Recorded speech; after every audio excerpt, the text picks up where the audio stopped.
Aí você vê o seguinte aqui, ó. Bolsonaro, ele pontuou sobre alguns pontos, ele trouxe o que ele chamou de indícios, e até vou trazer aqui, né, as matérias da grande imprensa que, em tese, já desmentiram as coisas que Bolsonaro falou. Mas eu quero mostrar que, não sei, ainda que a grande imprensa tenha desmentido, são coisas que poderiam ser evitadas se nós tivéssemos, né, maior transparência. Porque não é que é impossível de acontecer, não é impossível de acontecer, mas é algo muito improvável. Um dos exemplos. Bolsonaro citou o que aconteceu nas eleições de 2020 em São Paulo, que foi o seguinte: quando as urnas foram apuradas em primeiro momento, com 0,39% das urnas apuradas, o Bruno Covas tinha 32,58%. O Boulos, 20,33%. Márcio França, 13,95%. Russomano, 10,44%. Mais à frente, quando saiu de 0,39% para 37,77% das urnas apuradas, o Covas continua com os 32%. Só que não é 32,58%, é 32,79%. Mas continua com 32%. O Boulos, 20,32%. Mesmo padrão. Márcio França, 13,65%. Mas continua no 13%. E o Russomano, 10,52%. E se mantém. Os primeiros dígitos também se mantiveram na divulgação seguinte, quando 57,77% dos votos foram contados. Só mudou as casas decimais. E isso é relativamente estranho. Por quê? Porque existe a tendência, né, numa cidade, de determinados bairros, determinados setores, terem uma votação diferenciada. O morador da zona nobre, em geral, vota um pouco diferente do morador da periferia, o que pode impactar. Então, o cara começa com 35%, depois o cara cai, depois o cara sobe de novo, dependendo. Então, tipo assim, os 39% é igual aos 100%, é como se as zonas e as apurações, é como se a cidade inteira votou da mesma forma. Todos os bairros, todos os setores. Isso é impossível? Não é impossível. Não é impossível. Mas é a típica coisa que deixa todo mundo assim, cara, isso é bem estranho. Mas não é impossível. Isso não significa que teve uma fraude. E aqui tá até a foto aqui das parciais. Você vê, ó, todos os candidatos na mesma posição. Bolsonaro falou sobre isso e não teve alteração. É impossível? Não é impossível. Por isso que é importante ter mais transparência, que é para não restar dúvidas. Para não restar dúvidas. Falar, pô, realmente, sabe, o Brasil surpreende. Coincidências acontecem. Por isso que precisamos, para ninguém ter dúvida. Olha só aqui. Aqui é um gráfico da apuração. Ó. Porcentagem de votos. A linha azul é o Bruno Covas. Vermelhinho é o Boulos. E verde é o Russomano. Vejam só. Que a partir daqui, mais ou menos aqui assim, ó. Às 17h36. Ou seja, depois de 16 minutos, acabou. Gente, é basicamente uma linha reta, ó. Não tem oscilações. Não tem oscilações. Assim, você vai apurando e não tem oscilação. Não tem um sobe e desce, sabe? Assim, não. Tal, vamos falar eleição a nível nacional, que é mais fácil de entender. Pô, a gente tá começando aqui a olhar o Nordeste vota mais no PT, então o candidato petista sobe, depois vem o Sudeste, o candidato que é oposição vem crescendo. Não. Linha reta. É impossível? Não é impossível. Mas é típica coisa que poderia ser evitada essas dúvidas com mais transparência nas eleições. E aí Bolsonaro também trouxe aí, né, esse print, e aqui já no final, com a totalização completa, basicamente. Sei lá, ó, 32, 20, 13 e o mesmo 10, nas mesmas posições. Então é uma coisa assim que fica todo mundo desconfiado. Desconfiado, nada demais. Ainda aqui tem mais coisa. Você vê aqui, ó, a variação de votos. Ó, o Bruno Covas tinha aqui. As parciais não alteram, é como se fosse uma linha reta. Linha reta. Esse website aqui, né? Fraude, interrogação. A impossível matemática da eleição de São Paulo. Impossível não é, é improvável. Improvável. Provável. Bolsonaro pegou daí, tinha outra imagem também que ele colocou na live de ontem. Outra questão que ele pontuou, que também deixa todo mundo assim meio, sabe, sei lá, surpreso, foi o seguinte: ele fala nas eleições, as dele, o primeiro turno, onde, quando as urnas estavam com 53% das urnas apuradas, Bolsonaro já tinha 49%. E qual é a grande questão? Bolsonaro tinha 49% e o Haddad tinha 26%. Só que naquele momento, o Nordeste já tinha 43% dos votos. O Nordeste, que poderia fazer uma grande diferença para o Haddad, já estava quase, assim, já estava na metade da contabilização. Enquanto o Sudeste, que é muito mais populoso, estava aqui com 11%. E aí, a partir desse momento, você começa a fazer a apuração do Sudeste, só que os números de Bolsonaro não sobem. Pelo contrário, caíram um pouquinho.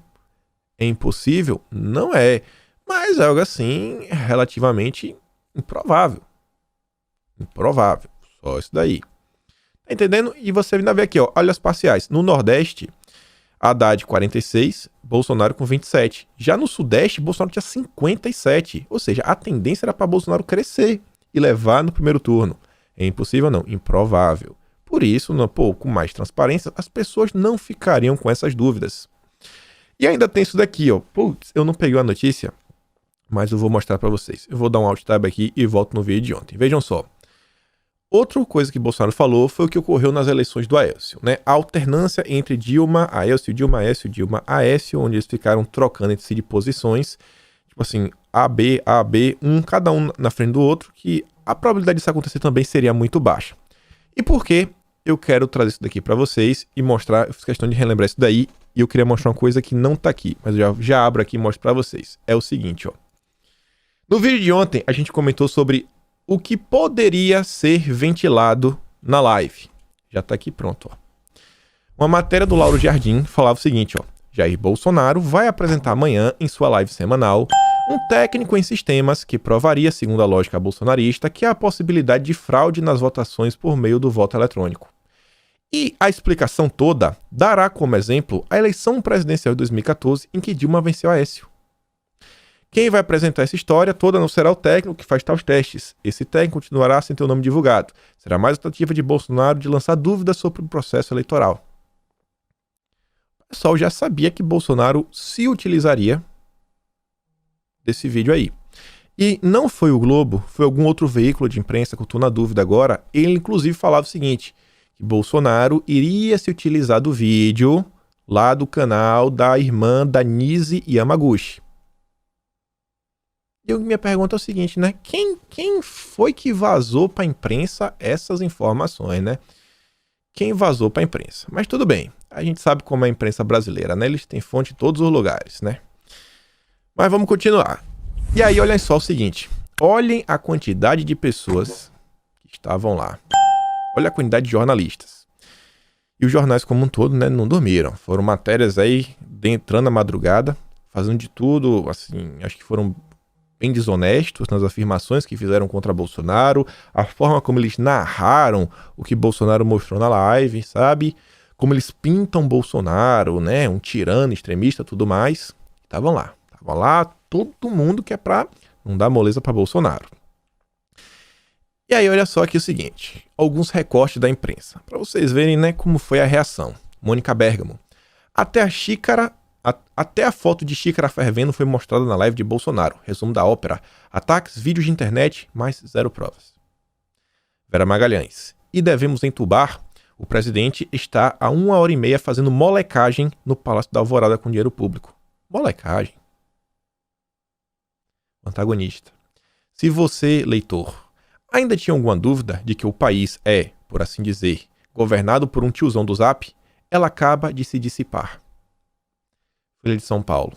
Após 3 anos falando em fraude eleitoral, Bolsonaro assume não ter prova e divulga conjunto de relatos já desmentidos. A imprensa entrou em campo rapidamente. Discurso de se eu perder houve fraude é discurso de quem não aceita a democracia, diz o Barroso. Barroso ontem de manhã já estava soltando alguns comentários sobre Bolsonaro. Ele diz, o discurso de vamos criar um mecanismo de auditoria que vai trazer insegurança e riscos é discurso de quem não respeita a democracia e a vontade popular. Aí você vê aqui o Guilherme Boulos. Olha que ponto vai. Bolsonaro gasta o nosso dinheiro para fazer mascote e campanha pelo golpe nas próximas eleições. Bolsonaro está gastando. A Elisa traz aqui, ó, prints do Roberto Rocha, falando que é mentira. Roberto Rocha é um senador. E ela, é um corregedor do Senado. E ela fala o seguinte, ó. O invasor compartilha notícias mentirosas, fake news, sem o menor pudor e sem nenhuma represália. O presidente Bolsonaro não gastou dinheiro para fazer o mascote. É o senador Roberto Rocha pelo Maranhão. Canalha, mentiroso e desonesto. Deturpam os fatos. Na verdade ele é senador, né? É senador. Ainda é corregedor do Senado.